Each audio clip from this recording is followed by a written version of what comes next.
Sophie, be my Big fat secret. If you haven't read the book, you are in for something. We're gonna go through everything that was changed in part 1, so let's do it. Obviously in the books, it starts off with her backstory, so we know that. But in episode 1, we meet Sophie as Benedict meets her. And I love this change. I already said that in my review, but this was done in such an amazing way. The first thing that is a big change is that Sophie actually hides her dance card within her glove in the show. And this is such an amazing, amazing change because she is way quirkier and funnier and way cooler in the show than she's in the books. What happens in the book is she gets surrounded by a few gentlemen who all want to dance with her because she looks so intriguing and nobody knows her or nobody's sure who she is. And Benedict sees her and obviously he falls in love right away. He basically describes it as being struck by lightning. That's how he felt about it. And he goes over there and he basically lies. He says, unfortunately, my name is Max. And of course, because he's a Bridgerton, everyone's like, yeah, okay, fine. Like, you can have the first dance. And that's how they get introduced. Gotta say, I like that Sophie is just not wanting to dance with anyone. And that's how it happens in the show. In both cases, she tells him that she doesn't know how to dance. That is the truth. I cannot dance. But the change for the show is that Benedict doesn't believe her. He's like, Is this a part of the character you're playing tonight? is that part of your costume? Like, you don't know how to dance and stuff? And Sophie, again, being super quirky, she's like, oh yeah, you caught me. You have seen through me. That doesn't happen. In the book, it's just straightforward. He's like, oh, okay, well, then I'm gonna teach you. And I really, really enjoy this change. Once they get to the terrace, they do have a conversation, of course, but then Colin gets out in the books, basically scolding Benedict for just leaving because he was supposed to dance with Penelope. In the books, Violet constantly tells her boys to dance with the wallflowers because Violet herself used to be a wallflower, so she feels for them. So Colin comes out and he scolds him and he's like, yeah, you should have danced with Penelope. Lucky you that I was there to do it for you, right? Yeah, and Benedict's kind of like, that was too bad. Thank you for doing that. And because of their little bickering and then talking to each other, that's when Sophie realizes that he is a Bridgerton because according to Lady Whistledown, they all look very, very similar, all have chestnut brown hair. I know in the show it's not like that, but that's how it is in the books. And because of the brotherly love and then of course also being at the private terrace, she's like, oh yeah, he must be a Bridgerton.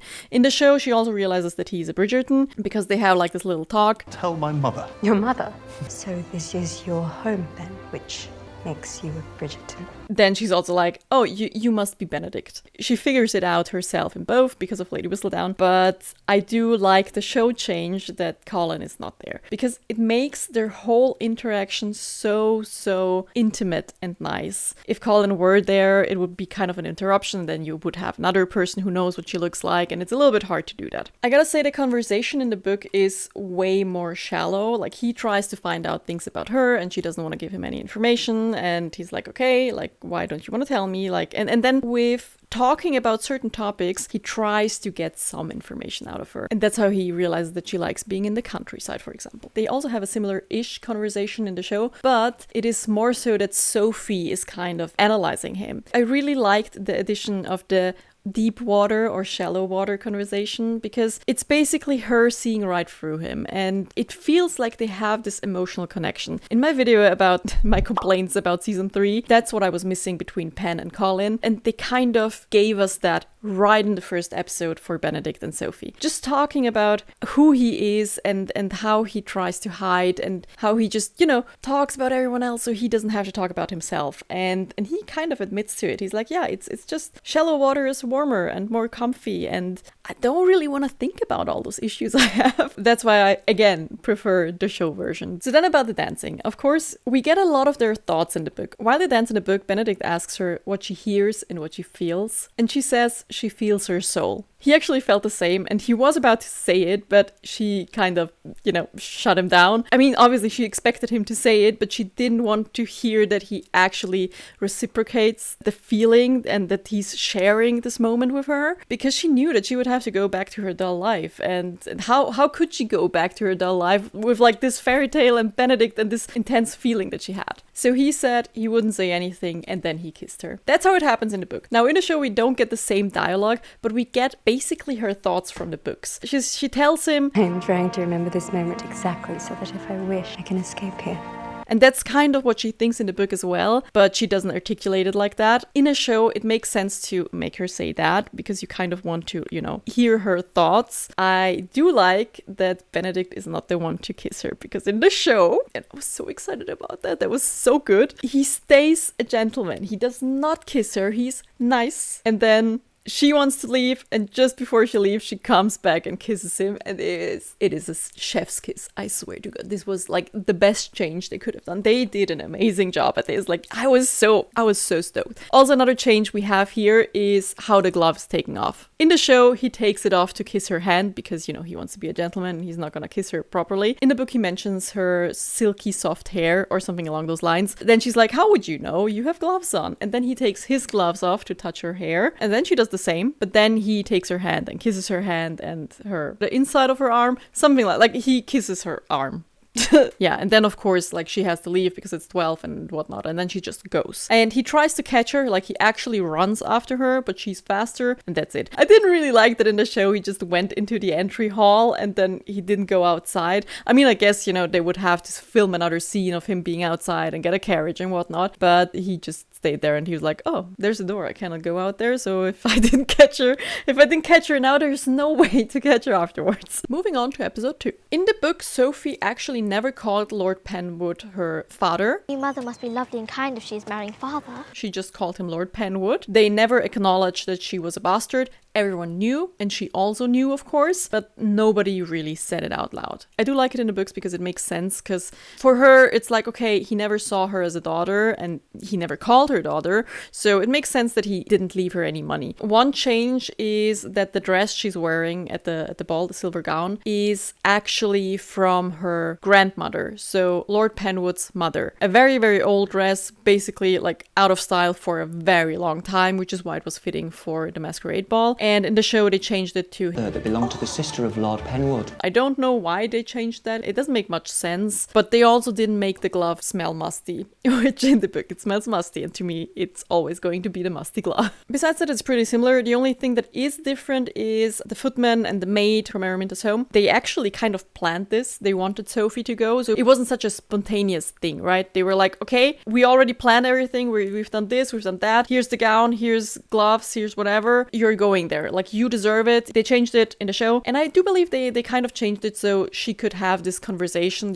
complaining about, well, they're never going to appreciate it and whatnot, because she would appreciate it. And all of those thoughts of her being like, yeah, I would love to go there, and I would love to be able to be a lady and not a bastard and whatnot. Those are her thoughts in the book. And I believe that's why they did it in the show like that. But that's just a minor change. A slightly bigger changes. In the show, Benedict goes to Penn and to Eloise and tries to get their help in finding the lady in silver. In the book, he goes to Violet straight away. But I feel like it was a nice solution, for like the cast to come together and then have multiple people be there and have like this montage of him searching. It kind of makes sense for the show. But yes, besides that, Violet right away looks at the crest. She's like, Penwoods, that's them. Go there. And of course, in the book, Violet doesn't have to go and shout at my girl Pen, which we do not like. So Benedict goes there in both cases. There's one change though. Sophie in the show looks at Benedict through a door crack. She talks to the footman about it, and he's like, he's searching for you and he wants to find you. He's looking for you. He's talking about you. Lady Whistledown wrote about it. That's not something that happens in the book. In the show, she also actively decides, no, I'm not gonna go in there. He's not looking for me, he's looking for the lady in silver. Does not want to find me. He wants to find the lady in the silver gown.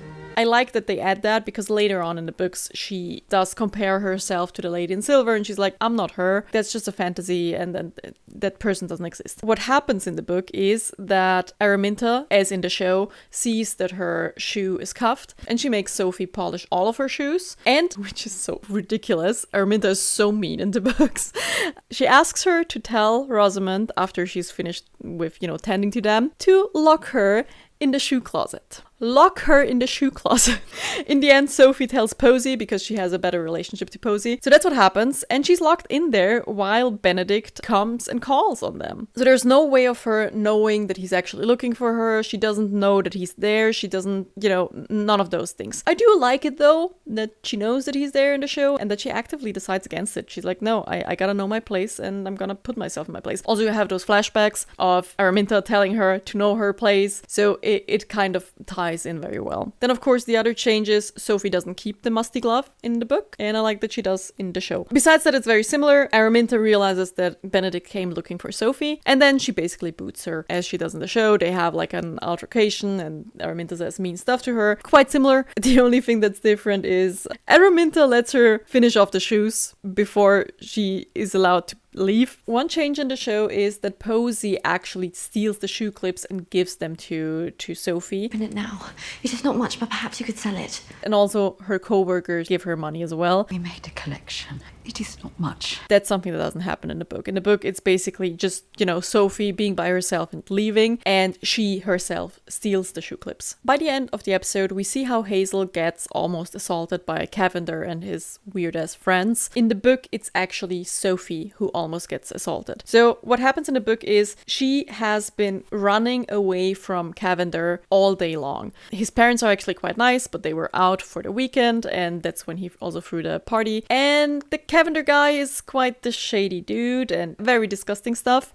So she thought, okay, she might be able to like push through the weekend, but she couldn't. Then she's like, okay, no, I have to leave. So she already packed all of her stuff and she is about to leave. But when she tries to leave, Cavender catches her, he sees her, and then he and his guys, corner her and try to do stuff. And at that point, Benedict comes in. Benedict was obviously at this party as he was in the show, and he tries to find Cavender. He also thinks about how he actually doesn't like him, and he kind of regrets being there, but his good manners call for him saying bye to the host, so that's why he searches for Cavender. And that's when he finds Cavender and the guys outside with a maid. He at first isn't sure what's happening there, he looks at that and he's like, I gotta still figure out whether the maid enjoys it or not, because sometimes, maids are fine with that, but the closer he comes, the more he realizes something is off. Then he tries to tell them off. They have a lengthy conversation about Cavender being like, oh, of course she wants to. And then Benedict's like, well, ask the maid, does she want to? Do you really want to? And she's like, no, of course not. Also, another thing is, when she hears Benedict for the first time, she knows right away it's him. She hears the voice and she's like, oh my God. That's him. At first, she's kind of angry because she's like, what the hell is he doing at a party of a guy like Cavender?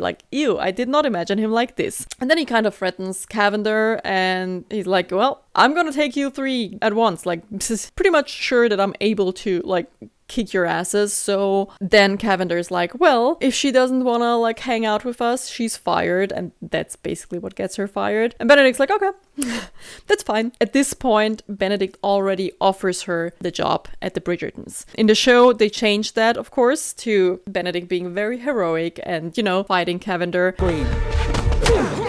Doesn't happen in the book. I'm not really a fan of violence. I don't like when guys are violent, even if it's in the right situation, like something like this. I'm not a fan of that, but it's okay. It is what it is, and then they fall onto the bottle. And of course, well, the Hazel situation. Hazel is there in the show. And I do like that they add that because they try to make Sophie this very confident and powerful woman who tries to protect others. Wait.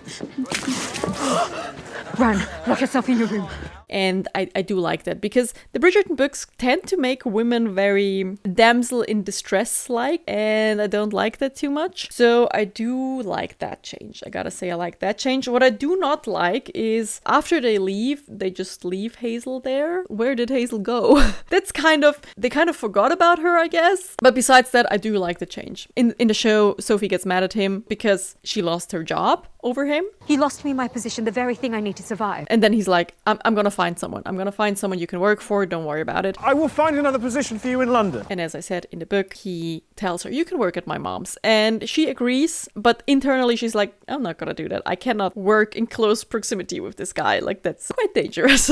On to episode 3. In the book, they don't plan on going to London in the middle of the night because it actually is quite far away. The plan from the beginning on is to go to my cottage and stay there overnight and then, travel during the daylight, of course. I don't know why they changed that. It's a little bit weird. It's also odd to try to travel in the middle of the night when there's no street lights. And yeah, then of course in the show they only go there because it starts raining. It starts raining in both cases, but my cottage is also not super close, so they have to drive through the rain. One change they did is in the book, Benedict actually was sick before he went to Cavender's party. It has gotten a little bit better, but because it starts raining and pouring and it's cold, he starts getting more sick again. And that's when he starts feeling bad and then catches a fever again. He starts coughing and then stuff like that. It's not like he is injured the way he is in the show. It is kind of cooler to be injured by being heroic than just being slimy and sick. I'm fine with that change. The next change is when they get to my cottage. I really like this. In the show, it is actually Sophie who, I don't know, breaks into my cottage and then opens the door from the inside, which again makes her so fun as a character and very cheeky and, you know, just kind of cool. How did you... I climbed through the window. In the book, it's quite boring. They just stand there, it's pouring, and then Benedict's like, okay, I'm gonna get the spare key, and then he opens the door from the inside. So, of course, I like the show change way more. Another change is Benedict is getting progressively worse in the books, so he's not really doing anything there. In the show, they have this scene where they try to make the fire, and Benedict's like, yeah, I can make a fire, and Sophie's like, can you? You're sure about that? Then he's like, Wood, meet flame. which obviously is not how it works, and then she shows him how to, you know, kindle a fire. I like that. It's just a funny, you know, conversation. And also it shows again how there is this class difference. He doesn't even know how to make a fire, right? This line is just show fuckery, and I love it. I love it. At this point in the book, she also snoops around his room and finds like a rock collection. He catches her and she's like, oh my god, a little bit embarrassing, but she keeps looking at those things. And then he tells her that he collects rocks. And then they actually also talk about Edmund's death, because Sophie picks up a rock and she's like, where did you get this one from? And he's like, from a hike, and it's actually from the day that my father died. They talk a little bit, but again, Benedict keeps getting worse and worse. So she's like, you have to take off your clothes, like you're drenched. She helps Benedict take off his clothes because he is way too sick, like he can't do anything. And then she unbuttons his shirt and, you know, puts him in the bed. I believe he goes to bed naked, and she's like all flustered about it, like, oh my god, he's going to bed naked. I cannot look at that, but she wants to look at that, of course. And also it changes. She doesn't change into a nice dress as she does in the show, but she changes into clothes from Benedict that are too big. There is this line in the book where she asks, do you have women's clothes here? After he tells her that she should also change. And he's like, no, but you can wear my clothes, right? Which is also very cute. It kind of gives, you know, stealing your boyfriend's sweater or something like that. But I do also really like the show version. In the show, she's like, I wouldn't want to take the clothes from the lady of the house. You did not mention there was a lady of the house. It wouldn't be right for me to wear her clothing. She says that because she's so jealous, because she thinks like there's a lady there. And he's like, no, it's from my sisters. That's very cute. I like that. In the show, he starts having a fever because of his injury. And then she goes there and tries to tend to him and help him. He also has a fever dream in the book, and he also asks her to kiss him, but he asks her multiple times, not just, you know, like the little bit we got there in the show. Sophie thinks about it and she's like, why not? And then she kisses him in the book, which is very cute. That's basically that. And during her time in that room and looking out for him, she also snoops around his room a lot, and she looks at like little figures of his family, and she also finds his drawings, and she's like, oh my god, I didn't know that he's an artist. Like, that's really cool. I never imagined that he would have such a basically cool hobby. And then, you know what she finds? Finds a drawing of herself in the silver gown. One very, very, very minor change that might change your opinion on Benedict in the show is in the book 2 years pass before they see each other again. Also, another thing that changes in the book is her appearance. After those 2 years, she loses a lot of weight because she doesn't eat as much, and she, you know, works in like difficult situations, I guess. And she also chops off her hair because she sells it. So she has shorter hair, which is also like a big drastic change from the lady in the silver gown. It makes sense that he doesn't fully recognize her. It's been 2 years. Like, if you see someone once in your life with a mask as well, and then 2 years pass, like, there's no way of knowing what that person looks.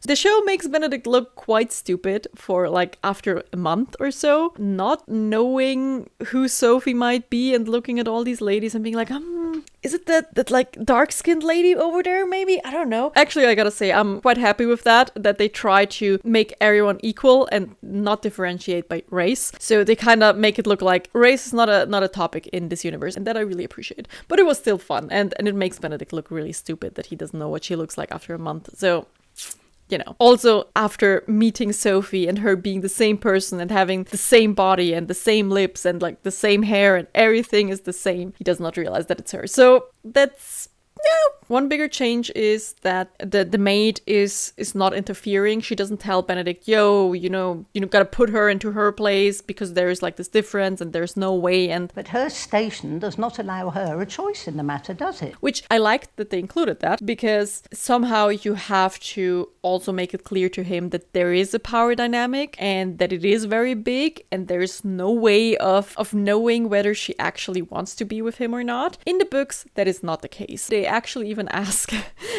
Benedict if they can keep her and if she can stay there, because they're both getting old and, it's harder to keep everything running and like caring for everything, and having somebody who is younger help out would be really, really nice. But the things that Mrs. Crabtree mentions are kind of the thoughts that Sophie has. Like, there is like this big difference between us. He is noble, she's not. It wouldn't work. Like, she has to stay in her place. That's something she thinks a lot, and I think they kind of wanted to do that as well. But there's no part in the book where the power dynamic is mentioned at all. The books are more historically accurate than the show, of course. One thing that was left out in the show is that while Benedict is on the mend and he has to stay in bed, Sophie is there as well. And he says Sophie is a guest and she should not work. So she stays there and she has tea with him and she has cookies with him and she eats with him. We had this one scene in the show where she had, I believe, breakfast with Benedict. That also happens, of course, in the book. But we have other scenes as well where they are just interacting with each other inside of his room. What Sophie does is she also reads to him. And that's when they start growing closer. While he observes her, like having her tea and how she makes it, he realizes, oh no,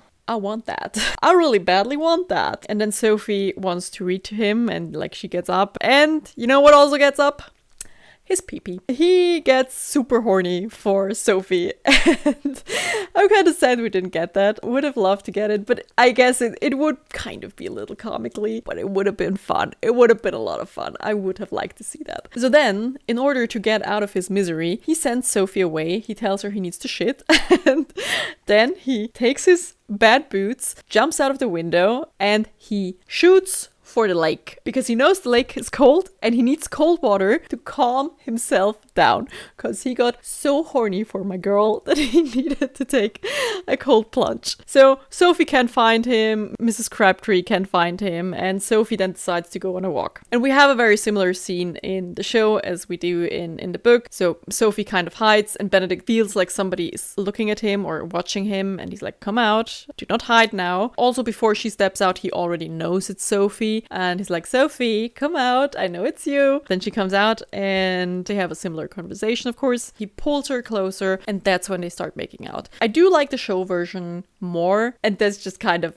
kind of cute. Versus in the book, he just pulls her closer, which is again, the books are very questionable when it comes to the behavior of the Bridgerton boys. Then some more things happen, but I'm gonna get back to this later on. And then there is like a big change from the book to the show.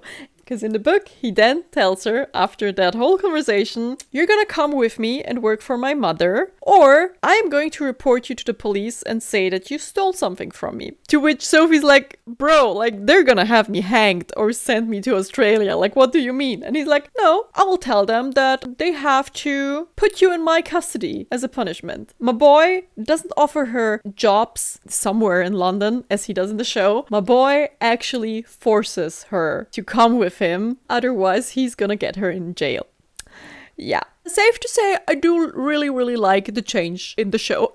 On to episode 4. Here we of course see them arriving at the Bridgerton house. In the show, he is a bit deceiving and he doesn't tell her the full picture. He's like, yeah, I'm gonna find you employment. But due to the fact that Araminta told everyone that Sophie is like, I don't know, a whore or whatever, nobody wants to work with her. So he's like, I did ask other people, but nobody wanted to work with you. I did write to a few friends. For some reason, their wives were told not to hire you. So, yeah, my mom. And he only tells her after they are in London already. I do like this change better than the book, because that's just vile. Yeah, no. There's also no conversation between Violet and Sophie and like the head maid. They're like, actually, we don't really need anyone. There are no positions at present. In the book, it's not like that. In the book, Violet's like, yeah, sure, one more person working for us, no problem. In this episode, we also get Violet talking to Sophie and trying to get to know her a little bit better. That also happens in the books. But in the books, Violet fully interrogates her.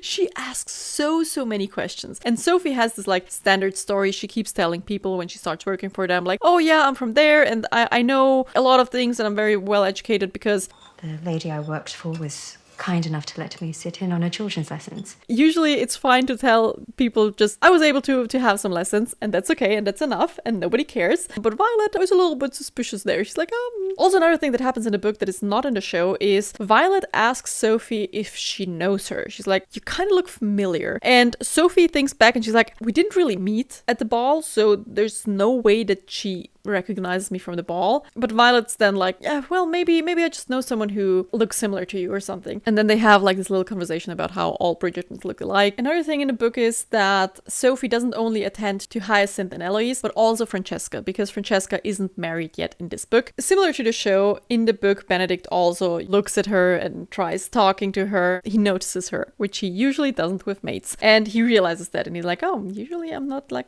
but there's Sophie. In the book, we have similar situations where they talk to each other and see each other, obviously, at the Bridgerton house. But I'm not going to get into details here because I fear that I might spoil some stuff from part 2 and I don't want to do that. One addition of the show is, though, that a lady comes to visit Violet and Benedict sits there and trying to meet her because they think she might be the lady in silver. And that does not happen in the book. It's been 2 years. They're not actively searching for her anymore. But I do like that they added that in the show because we got this wonderful scene where Benedict gets burned because he's stupid and Violet looks at him and looks at Sophie. The classic thing that Violet does when she starts realizing, because she always realizes stuff. Love that addition. Also, it gives us again one of those conversations where Sophie's like, you should get to know that lady. Pursue something with Miss Hollis. She seemed delightful. You should get married. Like, that's something you should do. That's something you have to do at some point. And she seems nice. That's where you get this conversation between those two that in the books is actually just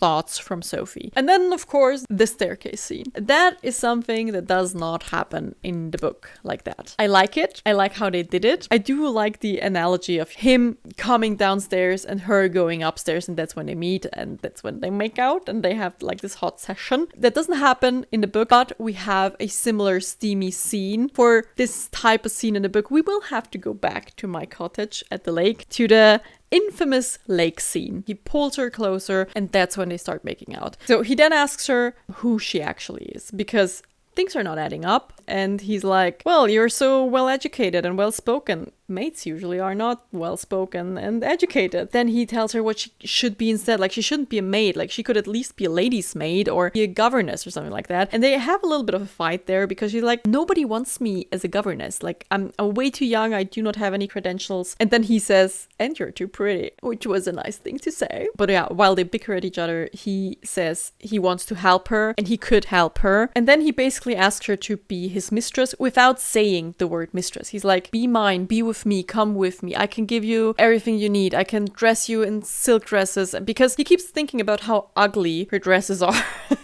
He's like, I just want to burn them. I want to take them off and burn them. So that's when he's also like, I would dress you in silks and beautiful gowns and whatnot. And she's the one who's like, you want me to be your mistress? Because that's a little bit of an issue for her. She does not want to be a mistress. And I'm not going to fully spoil it because I believe in part 2, you know, as a show viewer, you will get way more information on that. But she does not want to be a mistress whatsoever. They make out some more. They somehow land on the ground and make out on the ground as well. And it gets very steamy and hot, but then she thinks about it and she's like, I don't want to be a mistress. And then she pushes him back. She's like, no, I can't beat it. They get up and then they keep arguing. She's like, I can do well on my own. Like, I've been doing well on my own. And he's like, yeah, I can tell with people like Havender. And then my girl punches him. She just clean punches him. He falls on the floor, which is an amazing scene. I am happy that this is not in the show. Book Benedict is very different from Show Benedict, and Show Benedict doesn't fully deserve to be hit. I mean, we'll see.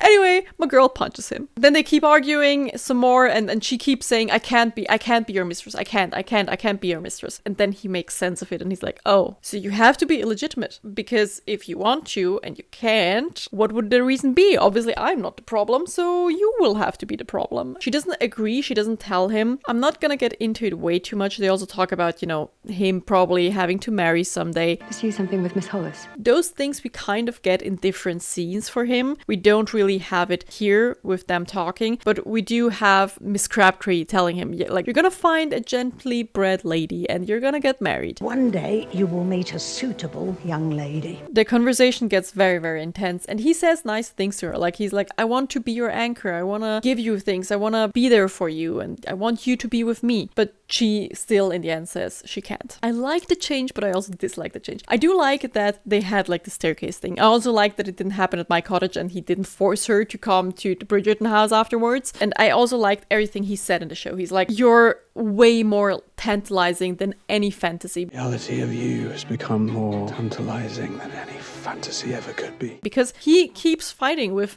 this fantasy of the Lady in Silver versus Sophie, who is actually there. And that is something that also happens in the book. Like, we get his thoughts on that. The Lady in Silver is also a reason why he doesn't want to get married, because in the back of his head, he's like, what if I get married and then I meet her and then I can never have her? That's like his fear, right? So he does have like this back and forth between the fantasy and the reality. Everything he says, it just makes you melt. Up to the point where he's like, be my mistress. And this is the one change from the show I do not like. I do understand why they did it, and it makes sense in this scene. It makes the scene really, really great. I love how Sophie is just like, I'm out of here.